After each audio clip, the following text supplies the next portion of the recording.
오늘 우리 함께 나눌 말씀 같이 봉독합니다. 출애굽기 19장 5절 6절 말씀입니다. 우리 한 목소리로 같이 봉독하도록 하겠습니다. 세계가 시작. 세계가 다 내게 속하였나니 너희가 내 말을 잘 듣고 내 언약을 지키면 너희는 모든 민족 중에서 내 소유가 되겠고 너희가 내게 대하여 제사장 나라가 되며 거룩한 백성이 되리라. 너는 이 말을 이스라엘 자손에게 전할지니라. 한 구절 더 있습니다. 레위기 20장 26절과 예레미야 30장 22절 우리 앞에 화면 보고서 같이 또 봉독합니다. 너희는 나에게 거룩할지어다. 이는 나 여호와가 거룩하고 내가 또 너를 나의 소유로 삼으려고 너희를 만민 중에서 구별하였음이라. 너희는 내 백성이 되겠고 나는 너희들의 하나님이 되리라. 아멘. 이 말씀 가지고 거룩한 백성이 됩시다라는 제목으로 말씀을 전하겠습니다. 한 여자의 이야기를 들려드리겠습니다. 10년에 걸친 그 여자의 결혼 생활이 지금 깨지는 순간이었습니다. 현재 어찌해야 좋을지 모르는 상황이에요. 이 여자가 어느 날 자신의 결혼 생활에 슬그머니 들고 온 작은 경고 사인을 감지하기 시작했습니다. 그것은 자신의 남편이 다른 여자를 대하는 태도들 때문이었어요. 그녀의 남편은 자신의 아내가 그 사실을 알아차렸다는 사실을 모르고 있었습니다. 이 여자는 처음에는 그 경고 사인을 그냥 무시하려고 했어요. 그러나 어느 시점에서 결국 남편과 맞서게 되었습니다. 그러자 남편은 자신이 다른 여자들을 야릇하게 대했음을 부인하지 않았습니다. 그 남편은 부인에게 사과했고 다시는 그러지 않겠다라고 약속합니다. 그리고 상황은 한동안 나아졌습니다. 여러 해가 흐른 뒤에 이 여자는 남편이 자신의 생일 파티에서 오래된 이성 친구와 시덕거리는 것을 또 보게 되었습니다. 아내가 남편을 말합니다. 그러자 남편이 자신의 어리석은 행동으로 행동을 하고 있었다는 것을 과음 탓으로 돌리면서 사과를 했습니다. 그리고 그 상황은 또 한동안 사과와 함께 나아졌습니다. 결혼 생활의 마지막 해에 남편은 사업 때문에 계속해서 바빴습니다. 그리고 그 남편은 더 많은 시간을 사무실에서 그리고 집을 떠나서 단기 출장 여행을 하면서 보냈습니다. 몇 주 전에 그녀는 그 남편의 휴대전화에서 회사의 여직원에게서 온 몇 통의 문자 메시지를 발견했습니다. 믿을 수 없는 일이 생겼어요. 남편이 지금 바람을 피우고 있었던 것입니다. 이 여자는 깊은 상처와 충격을 받았습니다. 그래서 남편에게 따지고 들자 남편은 자기가 바람을 피우고 있으며 결혼 생활을 하는 내내 다른 여자들과 부적절한 행위를 했음을 인정하게 됩니다. 사실 그 남편의 이런 방탕한 삶의 패턴은 이 부부의 결혼 이전에서부터 시작되었던 것이라는 거죠. 남편은 결혼이 새로운 출발의 계기가 되기를 바랬었지만 얼마 안 가서 오래된 자신의 삶의 패턴이 다시 나타났던 것입니다. 이 여자는 이 사실을 알고 큰 충격을 받았습니다. 결혼 생활이 처음부터 가짜였다라고 느끼기 시작했습니다. 결혼식 날 자신 앞에서 남편이 맹세했던 그 결혼 서약은 자신에게 아무런 의미가 없다라고 생각했습니다. 여러분, 이 상황이 어떻게 느껴지십니까? 마치 막장 드라마에서나 나올 것 같은 그런 이야기지 않습니까? 그런데 이 이야기가 바로 성경에서 이야기하고 있는 이스라엘에 대한 이야기입니다. 더군다나 하나님 앞에서 저와 여러분들의 이야기라는 사실입니다.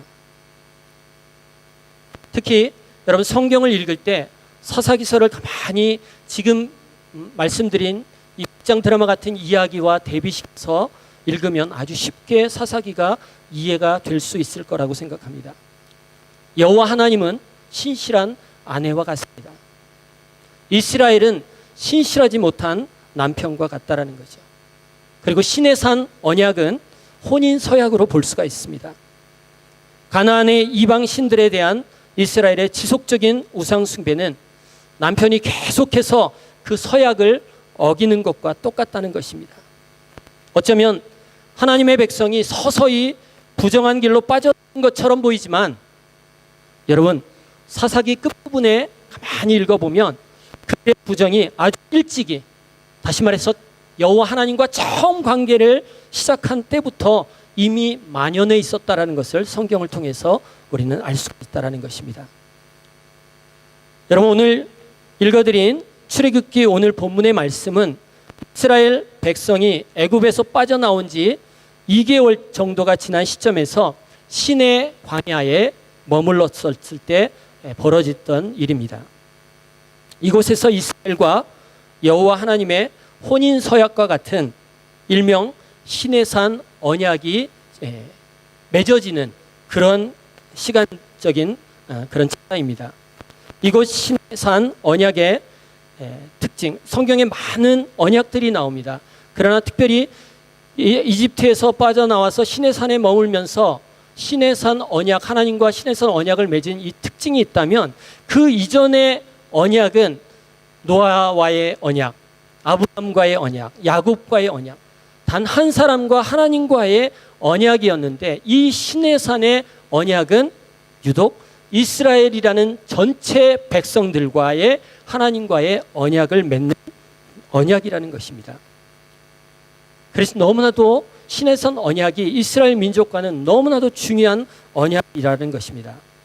성경 19장에 딱 보면은 1월 15일경 애굽을 빠져나와서 지금 3개월이 되던 날, 이날은 3월 1일이라고 이야기할 수 있습니다. 시내 광야에 도달합니다. 이곳에 머물면서 이스라엘 백성들이 이제 장막을 친 후에 하나님은 먼저 모세에게 백성들로 하여금 하나님께서 그들의 원수인 애굽 백성들을 어떻게 처리하셨는지를 기억하라고 말씀하십니다. 여러분 19장 4절 말씀, 출애굽기 19장 4절 말씀을 보면 이런 말씀이 있습니다. 내가 애굽 사람에게 어떻게 행하였음과 내가 어떻게 독수리 날개로 너희를 업어 내게로 인도하였음을 너희가 보았느니라 라고 말씀하셨어요. 하나님께서 이스라엘 백성들을 노예로 부리던 애굽인들을 어떻게 다루셨으며 노예로 신음하던 그들을 어떻게 인도하셨는지를 기억하기를 원하셨던 것입니다.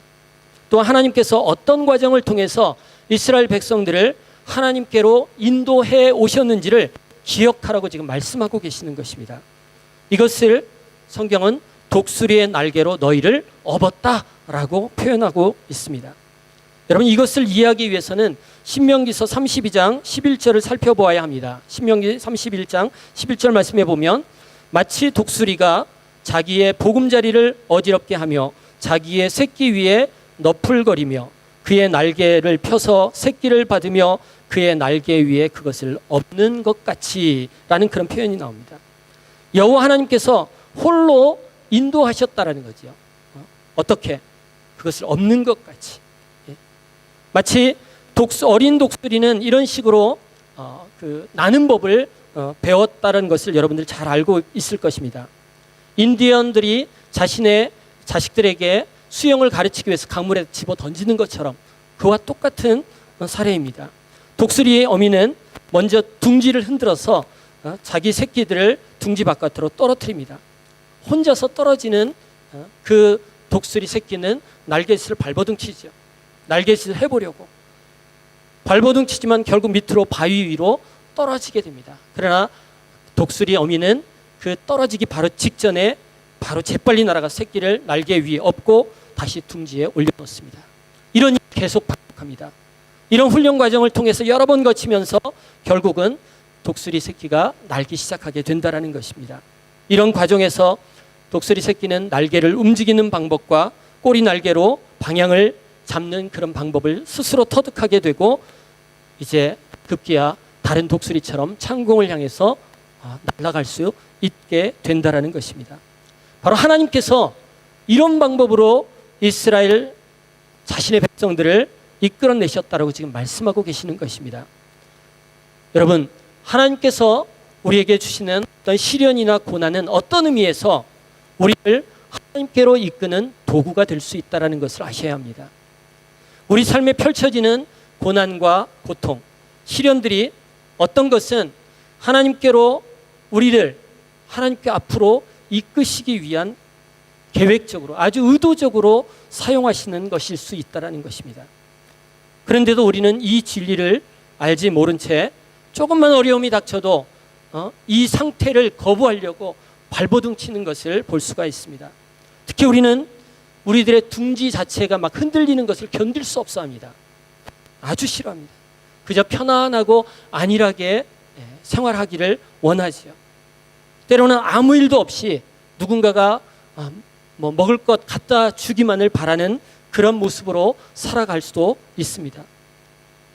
여러분, 하지만 독수리 새끼가 어미가 가져다 주는 먹이만 먹고 자라면서 훈련을 받지 않는다면 그 새끼는 결코 날아갈 수 없다라는 것입니다. 그래서 하나님은 때때로 우리 둥지를 계속적으로 흔드는 일들을 하신다는 것입니다. 그것도 의도적으로 우리를 훈련시키기 위해서, 이 험한 세상을 살아가기 위해서, 광야 같은 세상 속에 담대하게 우리가 믿음을 잃지 않고 살아가기 위해서 우리 둥지를 흔드신다라는 것입니다.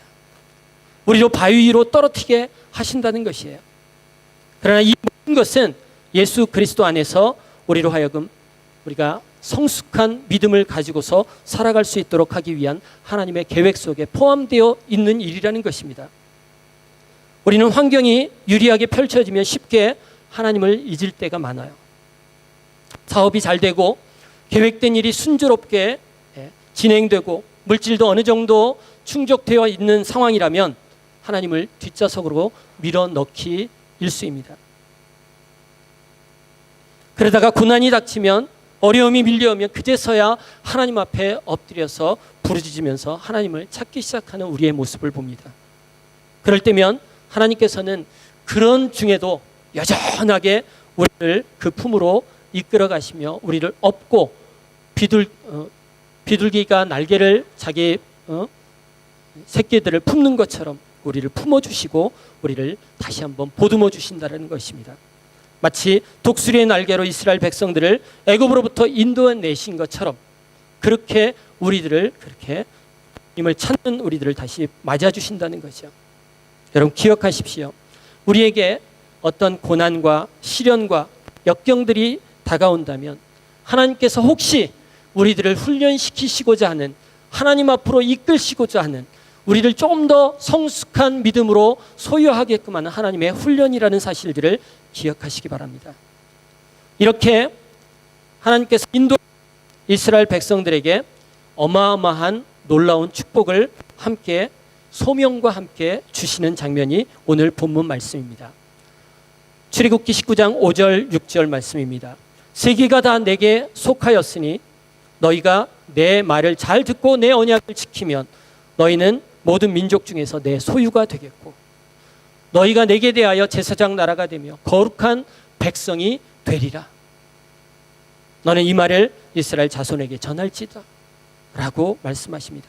저는 이 말씀을 가만히 묵상할 때 신약 시대를 살고 있는 우리 믿음의 사람들에게도 계속되고 있는 축복과 우리에게 주어진 소명의 말씀이라고 여겨졌습니다. 왜냐하면 우리도 예수 그리스도를 믿음으로써 영적인 이스라엘 백성들이 됐기 때문입니다. 단순히 구약시대 이스라엘 백성들에게 말씀하신 그 말씀이 아니라는 거죠. 지금 우리에게 바로 적용이 될 수 있는 말씀이라는 것입니다.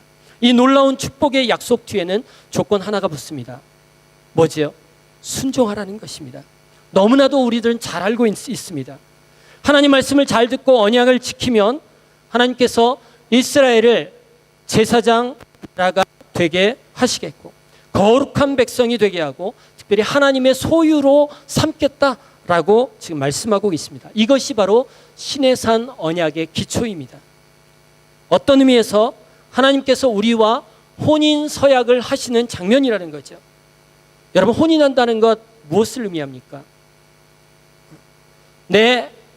제 아내가 저와 혼인했을 때 혼인 서약을 우리 함께 같이 합니다. 이건 무슨 말입니까? 이제는 나는 다른 사람의 것이 아니라 바로 당신 것입니다. 당신은 바로 내 것입니다. 나는 내 것이고 너는 내 것이다. 분명하게 혼인 서약에 이야기를 합니다. 그런데도 불구하고 요즘에는 이런 확실한 선약 관계, 나는 내 것이고 너는 내 것이다 라는 말이 요즘 애매모호한 관계로 노래 불려지고 있다는 것입니다. 내 거인 듯 내 거 아닌 내 거 같은 너, 네 거 아닌 네 거 같은, 네 거 아닌 네 거 같은 너. 이해되세요? 여러분, 결혼 서약은 분명한 것입니다. 나는 내 것이고 너는 내 것이고 서로 간에 책임이 이제 따르게 된다는 것을 알아야 한다는 거죠. 하나님과 우리에게 신의 산 언약으로 혼인 예약을 맺었을 때 서로 간에 책임이 따른다는 것입니다. 우리 하나님께서 오늘 이스라엘에게 말씀하십니다.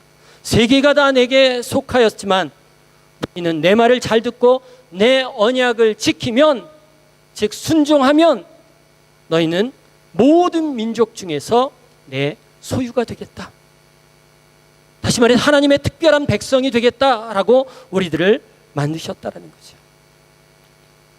내 특별한 백성이 되겠다라는 것은 하나님께서 우리를 그렇게 하시겠다라는 의지가 담긴 표현이라는 거죠.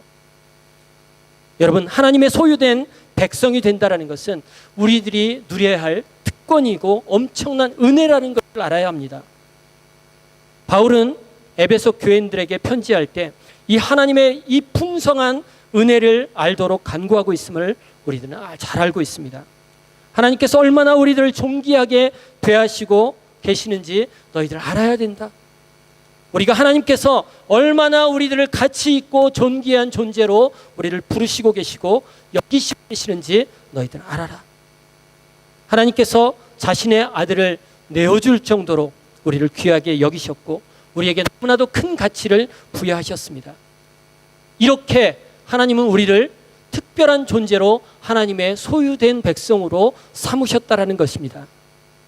에베소서 1장 4절과 6절 말씀에 이런 말씀이 있어요. 곧 창세전에 그리스도 안에서 우리를 택하사 우리로 사랑 안에서 그 앞에 거룩하고 흠이 없게 하시려고 그 기쁘신 뜻대로 우리를 예정하사 예수 그리스도로 말미암아 자기 아들들이 되게 하셨으니 이는 그가 사랑하시는 자 안에서 우리에게 거저 주시는 바 그의 은혜의 영광을 찬송하게 하려는 것이라.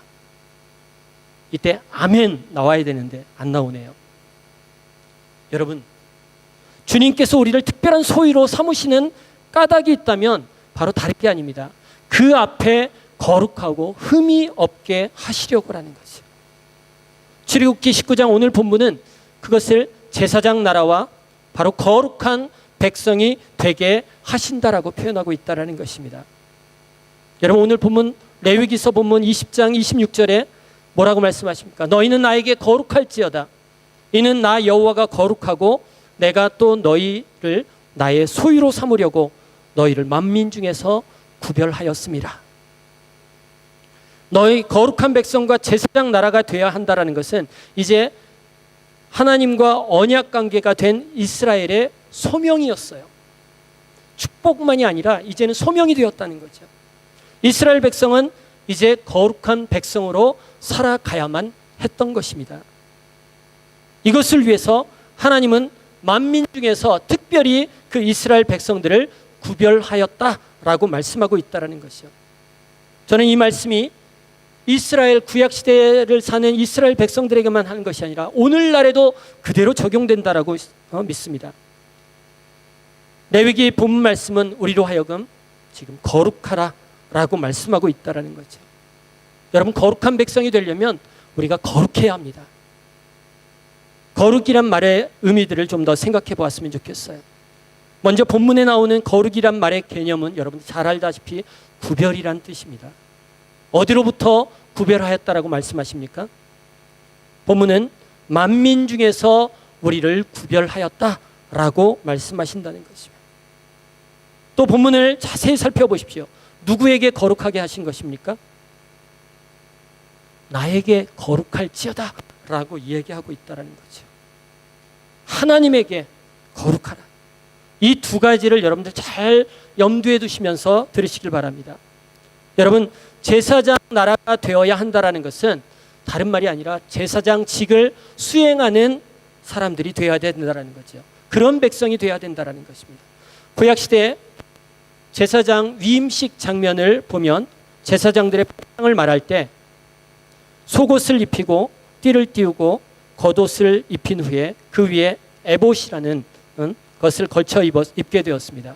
그리고 그 에봇 장식에 띠를 띄워서 흉패를 붙이고 그 흉패와 우림과 둔빔을 넣었습니다. 머리 위에 관을 씌워지는데 사진 보는 것처럼 그 관 위에 전면에 금패를 붙이게 되어 있어요. 그리고 그 금관 그 패에는 여호와께 성결이다라는 것을 새겼어요. 여러분, 왜 제사장들이 머리에 금패, 그것도 금으로 새긴 그 패, 여호와께 성결이란 그 말을 새겼을까요? 주님 앞에 설 때 여호와께 성결이란 말을 꼭 기억하라라는 그런 의미일 것입니다. 그것은 주님 앞에 나갈 때 반드시 성결하게 나가야 함을 강조하고 있는 말입니다. 출애굽기 19장 22절에도 또 여호와께서 가까이 하는 제사장들에게 그 몸을 성결히 하게 하라. 나 여호와가 그들을 칠까 하노라 라고 말씀하셨습니다. 여러분, 하나님 앞에 우리들은 성결해야 합니다. 이 말 역시 성결하다는 말, 거룩해야 한다라는 말입니다. 성경에서 말하는 거룩에 대해서 잠깐 정의를 내려보면 이렇습니다. 몇 년 전에 여러분들한테 말씀드렸던 것 같은데, 여러분, 거룩이라는 것은 다른 의미가 아닙니다. 하나님만이 전적으로 사용하시도록 구별해 놓은 것이라고 말씀하셨습니다. 다음 장면 띄워주시겠어요? 거룩, 한번 같이 읽겠습니다. 하나님만이, 시작. 하나님만이 전적으로 사용하시도록 구별해 놓은, 이게 바로 거룩의 의미입니다. 우리가 거룩하다는 말을 이해할 때 여러분, 세상으로부터 구별되었다는 것을 먼저 알아야 됩니다. 그런데 거룩이란 말이 세상으로부터의 구별이지만 이 말은 세상에서 초월한다는 그런 의미가 아니에요. 세상과 분리되어서 불교에서 얘기하는 속세를 떠나서 산속 깊은 데 들어가서 사는 그런 것을 이야기하는 것이 아닙니다. 이 세상 평범한 사람보다 좀 더 다른 차원의 삶을 사는 것, 그것을 말하는 것이 아니라는 것이요. 이것을 세상으로부터 구별됐다라는 것이 아닙니다. 여러분, 세상으로부터 구별됐다라는 말은 이 세상을 살아가면서 하나님께로의 거룩을 말하는 것입니다. 여러분, 이해되시는지 모르겠어요. 분명 우리에게는 세상과 다른 모습이 있다라는 것입니다. 그러나 세상과 다르다는 기준이 여러분 어디 있습니까? 세상과 다른 기준이 하나가 있다면 그것은 우리가 하나님과의 일치에 있다라는 것입니다. 따라서 세상과 다른 모습으로 살아간다고 우리들은 성자가 되는 것이 아닙니다. 하나님을 떠난 사람들은 하나님의 거룩이라는 개념을 절대로 이해할 수 없다라는 거죠. 그것을 모르기 때문에 단지 세상적인 것으로부터 분리되어서 멀리 좀 더 다른 색깔의 모습으로 살면 그것을 거룩하다라고 생각한다라는 거죠. 세상 사람들은.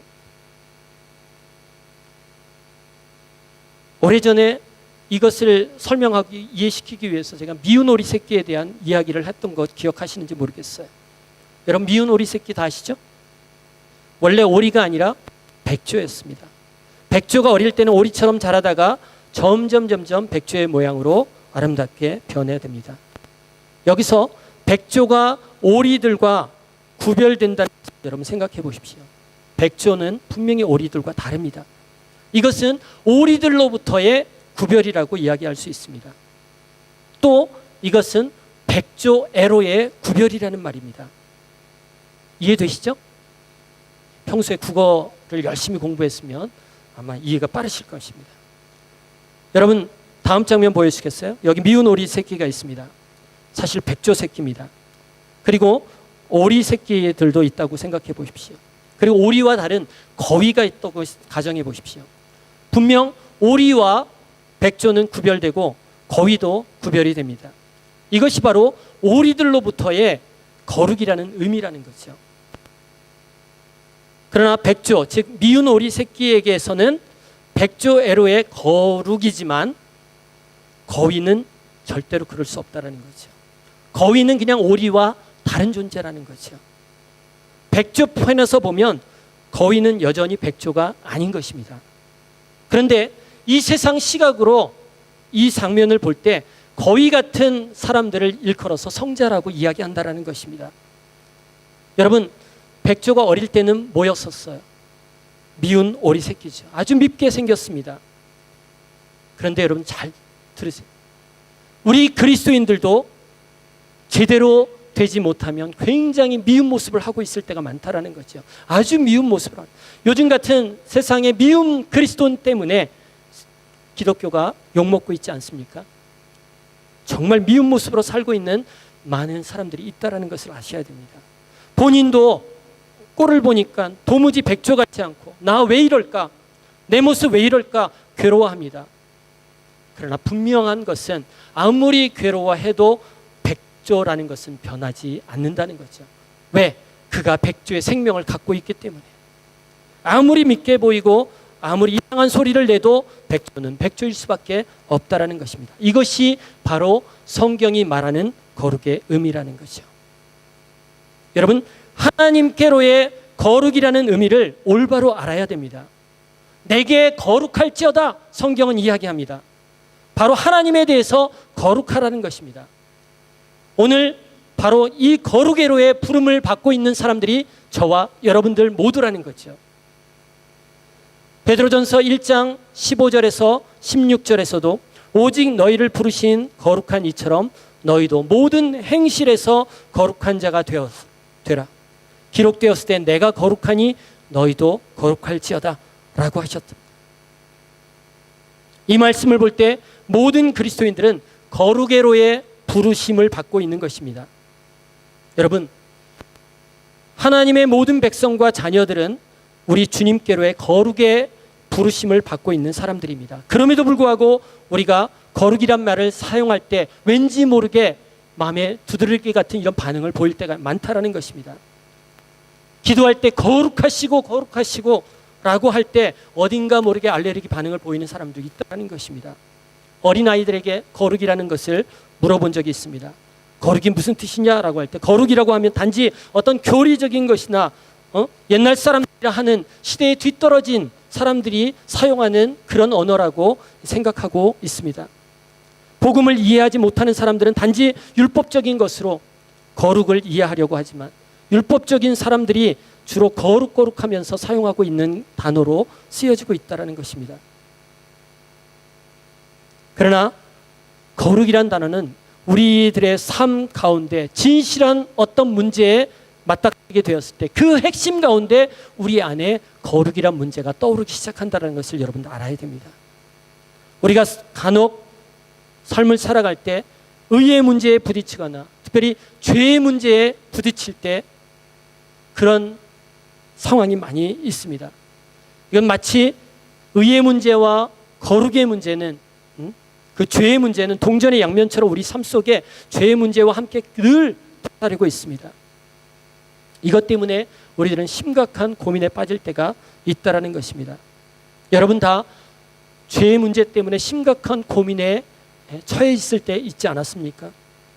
이 말은 우리 마음속에서 작은 잘못, 작은 죄에도 민감하게 반응하는 거룩의 요소들이 우리 안에 있다라는 것입니다.